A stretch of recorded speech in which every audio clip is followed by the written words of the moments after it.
Bom dia. Nosso grupo vai falar sobre externalidade minimizada com as práticas agroecológicas.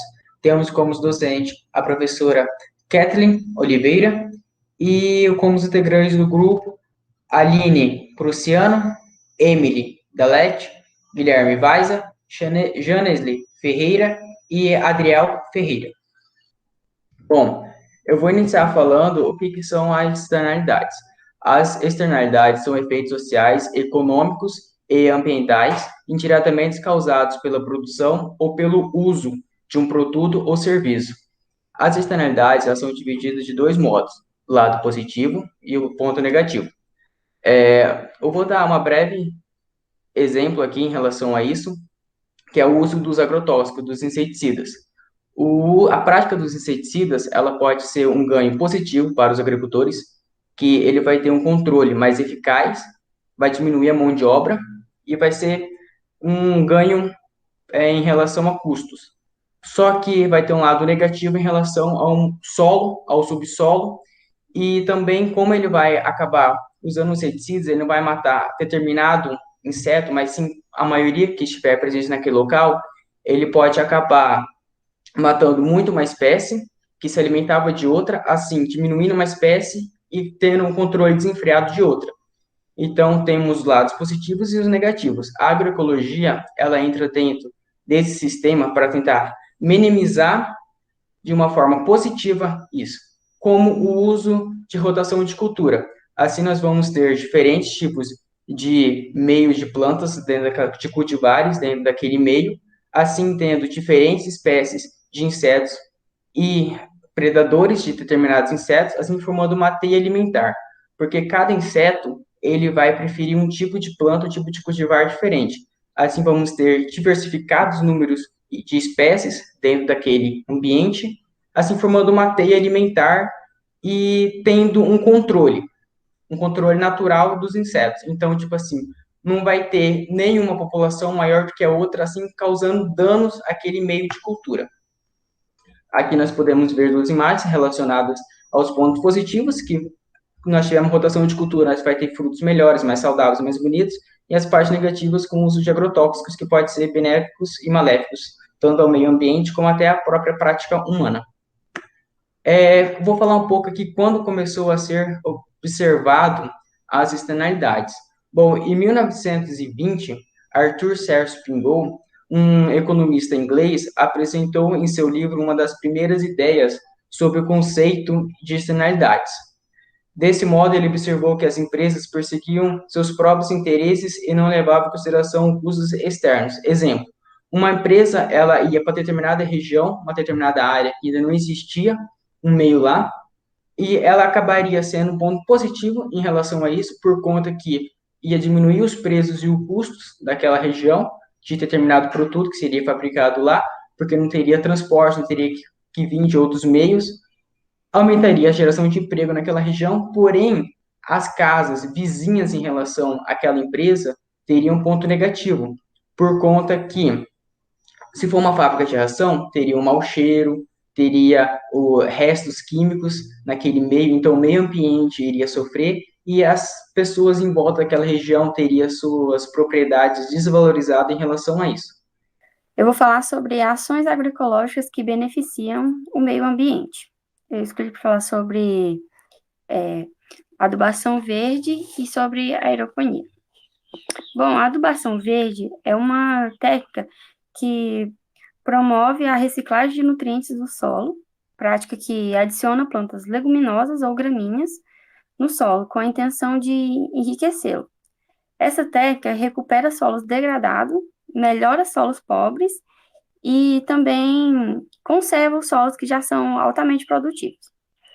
Por que que a adubação verde é uma prática que ajuda reverter externalidades? Bom, eu vou dar um exemplo falando do herbicida, o 2,4-D. Ele é um herbicida muito utilizado na plantação de cereais. Ele não é proibido, só que se tem um vizinho do agricultor que faz a utilização desse herbicida que planta uvas, ele vai matar a uva do vizinho, porque para uva ele não é utilizado. Então, isso aí é uma externalidade que, com a utilização da adubação verde, não seria necessário o 2,4-D.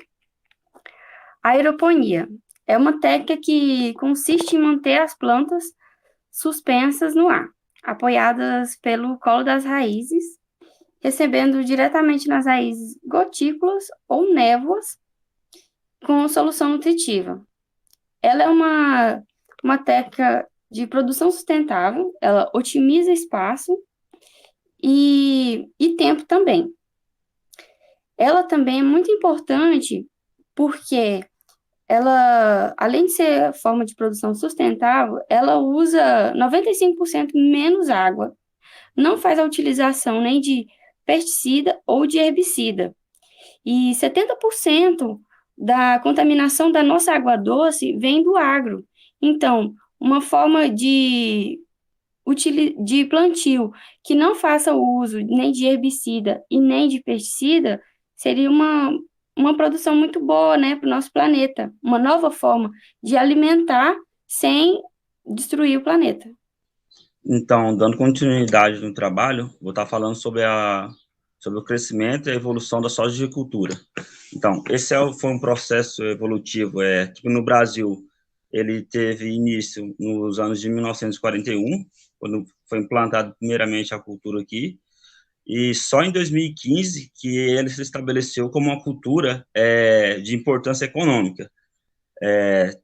Durante esse processo passou pela Revolução Verde, e com aumento também de produtos, de tudo, de investimento, demorou um certo tempo até ser reconhecida como uma cultura realmente, que hoje é conhecida como um dos carros-chefes que a gente tem de exportação no Brasil. Agora, sobre as externalidades positivas que ela causa, no caso, o impacto dela, que ela causa para a gente. Destaque tem para o setor político, que quando tem áreas de grande produção, geralmente as cidades elas recebem um olhar mais específico, no caso, para investimentos na áreas, seja por exemplo, de estradas, financeiro, essa cidade recebe o maior fluxo de investimento. Outro também ponto é a geração de emprego, que ao longo do tempo que esses investimentos que tem dentro do campo, voltados especificamente para a soja, a geração de empregos e capacitação das pessoas vem sido bem intensificado. Já as externalidades negativas, que geralmente são o ponto que está sendo divisor de águas, se você tem a perca do bioma, da diversidade, afetando diretamente tanto as pessoas como o clima, por exemplo, até polinizadores de algumas plantas, como abelhas, dependendo disso, voltado para a aplicação de herbicidas e inseticidas, que geralmente são feitos com grande consumo, são utilizados. Também tem um ponto da abertura de novas áreas, que geralmente o desmatamento aumenta, e também, pelo uso excessivo de inseticidas, a contaminação do solo, devido ao uso abusivo, tanto de fertilizantes como inseticidas, como eu me referi, vai afetando o lençol freático, como a Aline disse, 50% da água que a gente consome vem desse lençol, e essas externalidades, com a agroecologia, ela vem com o intuito de diminuir essa desigualdade, trazer um equilíbrio, então, através de práticas culturais, como a doação verde, como a aeroponia. Então, esse é o intuito da agroecologia, diminuir essa desigualdade e trazer uma boa produção, mas com consciência. Sobre o conceito de sustentabilidade, segundo a Constituição Federal, é o que está previsto no artigo 225, que diz que todos nós temos direito ao meio ambiente ecologicamente equilibrado e que é dever de todos a preservação do meio ambiente para nossas presentes gerações e para gerações futuras. A preocupação com o meio ambiente deu origem ao conceito de sustentabilidade. E, ultimamente, a não preservação do meio ambiente tem gerado grandes impactos. Hoje em dia, as pessoas elas estão preocupadas com a origem do alimento, se tem agrotóxico, a forma que está sendo produzida, se houve uma grande utilização dos recursos naturais, como está sendo feito, produzido, né? Hoje a nova geração, ela é uma geração mais tecnicamente saúde, ela está preocupada com isso, com a sustentabilidade. Não estamos só preocupados conosco, né, com a gente, mas estamos preocupados também com a nossa geração, com a geração futura, que será deixada para nossos filhos ou netos. Ultimamente a gente está muito preocupado com isso, se haverá um nicho ecológico, se haverá um ambiente equilibrado ecologicamente para nossas gerações futuras. E a agroecologia, ela tem pensado cada vez mais nisso, de reduzir e mitigar alguns recursos tecnicamente ofensivos para a natureza. A agroecologia, ela tem andado lado a lado com a sustentabilidade, né? A sustentabilidade, ela prevê a preservação de defender o nosso meio ambiente, e a agroecologia ela tem trabalhado para que haja essa defesa, né? Para que haja uma redução de algo que não preserve a natureza. Bom, vantagens e desvantagens aí das externalidades. Um exemplo bem básico aí de uma das desvantagens da externalidade é que uma empresa X, vamos supor que uma empresa X, ela fabrica, vamos supor, 10 mil, 15 mil, 20 mil automóveis por dia.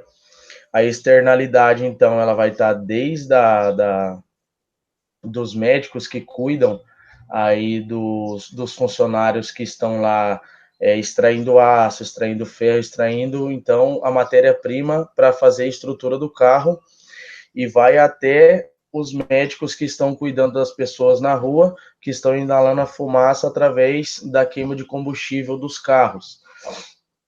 Então, a vantagem dessa externalidade, do exemplo que eu dei, vai ser os empregos gerados por essa empresa, que os funcionários vão tá usufruindo aí, e as desvantagens são os impactos causados por essa empresa. Pessoas com doenças através da extração aí da matéria-prima, de aço, ferro, cobre, e coloquei duas questões aqui para a gente refletir com esses impactos causados. Você se importa com esses impactos? Você pensa um pouco assim, como que essa empresa pode estar ajudando? Sim, pode estar ajudando de forma direta e de forma indireta, pode estar ajudando pessoas com empregos, gerando empregos, dando oportunidade para as pessoas, mas você se importa também com o impacto que essa empresa está causando? Será que a porcentagem de ajuda que essa empresa está dando às pessoas é a mesma porcentagem, vai suprir a porcentagem, vai ser maior a ajuda do que o impacto que ela está causando no meio ambiente? E outra questão também que eu coloquei aqui, que é bem interessante falar, você é bem informado? Por que eu coloquei essa questão aqui? Vamos pensar num pedreiro, num eletricista, enfim, nesse ramo de trabalho aí. Um pedreiro que mexe com a construção de casas, você é bem informado onde ele joga os dejetos, onde ele joga toda a sujeira que fica depois de uma construção de uma casa, de um prédio, de um imóvel? Ele está gerando emprego de forma direta e indireta, tá sim. Essa externalidade como vantagem, como desvantagem, aonde ele está jogando tudo que ele não utilizou de material, restos de materiais, para onde está sendo levado o que sobra de uma construção. Então, o X da questão que eu coloquei aqui para vocês é: você se importa com isso? Aonde ele está, aonde a desvantagem da externalidade está sendo levado ao pé da letra, e você é bem informado conforme as desvantagens que a externalidade apresenta? Agora nós vamos passar um leve vídeo introdutório, explicando um pouquinho como a opinião de terceiro e opiniões de pessoas que trabalham nesse meio já há vários anos e já tem uma boa carga relacionada a conhecimentos sobre externalidades e sobre agroecologia e meio de culturas. Falar de consorciação de espécies vegetais e alguns efeitos na redução da ocorrência de pragas é um assunto bastante prazeroso se você falar quando você está num sistema que a diversidade de espécies vegetais é a essência, é a mola propulsora desse sistema. Cebolinha, citronela, couve, alecrim. Aqui é alface, ali é almeirão, mais alface, outras cultivares, 3, 4 cultivares de alface, mais citronela, mais alecrim, mais couve e assim por diante. Ali salsinha, aí cana, napiê, guandu e essa grande diversidade de espécies, esse consórcio. O que acontece com relação às pragas? Eu vou me posicionar aqui e vou parar a câmera e vou chamar a atenção a alguns aspectos aqui. Bom, primeiramente, quando eu tenho uma diversidade de espécie, como essa aqui, eu tenho uma diversidade gigantesca de microambientes para o estabelecimento de inimigos naturais. Então esse é o primeiro ponto. Eu tenho uma diversidade enorme de microambientes para o estabelecimento de inimigos naturais. Então vai ter ambiente para todo tipo de inimigo natural, desde plantas rasteiras,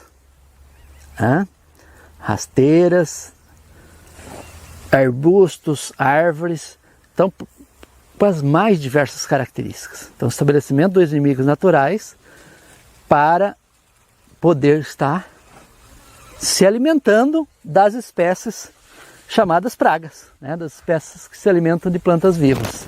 Muito bem.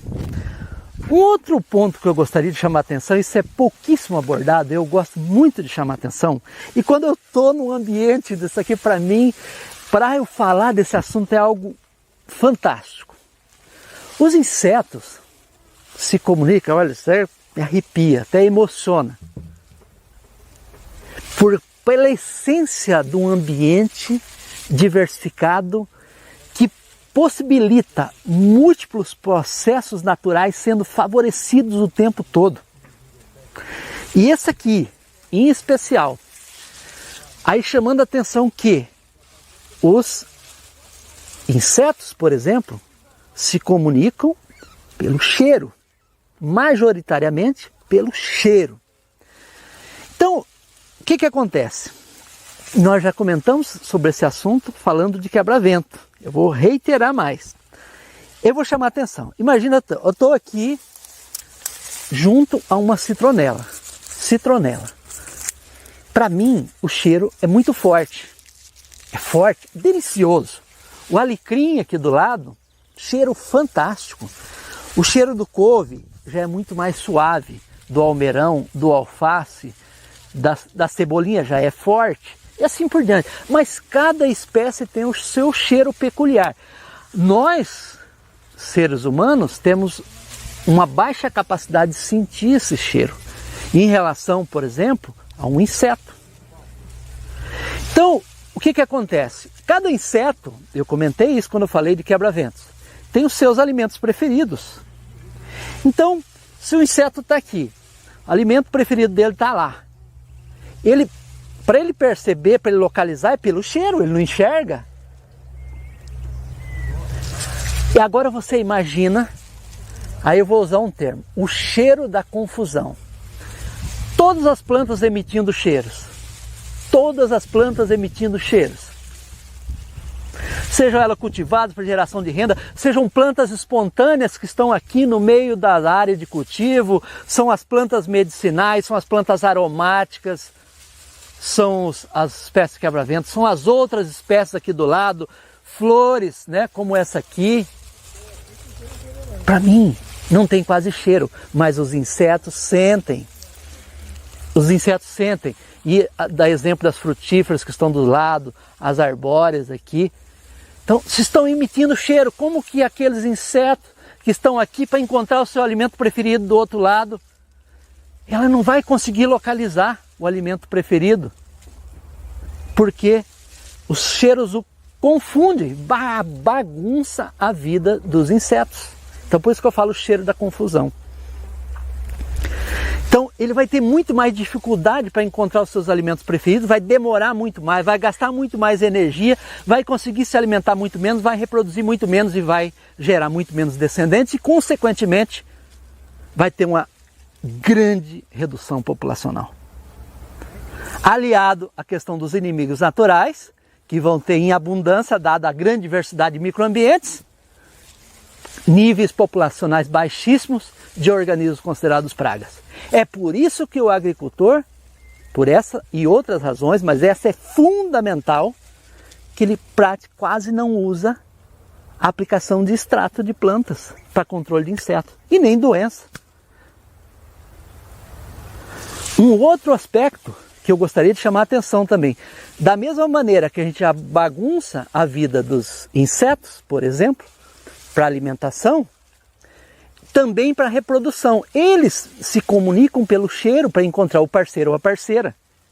Imagina todas essas plantas emitindo cheiros e confundindo com o cheiro, né, o feromônio do macho com a fêmea. A dificuldade de encontrar, deles se encontrarem para copularem, se reproduzirem, perpetuarem as espécies. Consequentemente, drástica redução populacional. Olha só que interessante. E a base é a mesma, a diversidade, esses consórcios que nós construímos dentro do sistema. Então, se efetivamente nós queremos um sistema produtivo, verdadeiramente um sistema produtivo, para que aumente cada vez mais sua autossuficiência, então nós temos que ter diversidade. Senão nós vamos ter um sistema de produção orgânica só com insumos. E não é isso que nós queremos. É isso que você quer? Com certeza não. Bom, tendo um sistema que tem uma biofuncionalidade quase que perfeita, perfeição não existe, logicamente vai haver uma enorme redução do uso de insumos. E aí, consequentemente, a questão também de pragas e inclusive doença também, tem um pouco desse raciocínio também serve para doença, vai ocorrer em níveis populacionais bem baixos em função desses processos proporcionados pela consorciação que eu acabei de compartilhar com você. Muito obrigado por ter assistido até aqui e tenham um excelente dia a todos.